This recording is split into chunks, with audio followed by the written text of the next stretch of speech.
공정거래위원회가 가맹 분야에 이어 유통 분야의 이른바 갑질을 근절하기 위한 대책을 발표했습니다. 취재기자 연결해서 자세한 내용 들어보겠습니다. 박혜미 기자.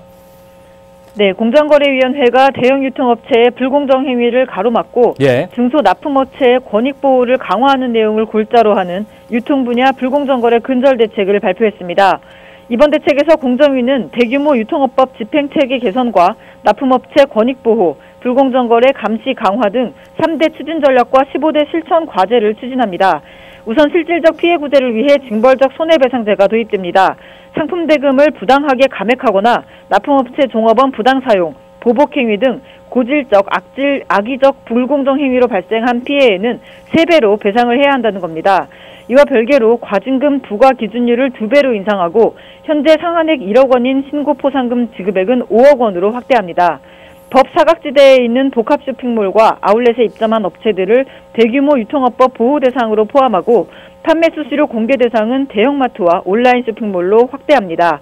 특히 대형 유통업체에서 납품업체 종업원이 일을 할 경우 의무적으로 인건비를 부담하도록 할 방침입니다. 공정위는 우선 올해 가전, 미용 전문점 분야를 중점 개선 분야로 선정해 집중 점검, 관리에 나섭니다. 이미 CJ 올리브영과 아모레퍼시픽 아리따움, 롯데 하이마트에 대한 불공정 행위 조사에 착수한 상태입니다.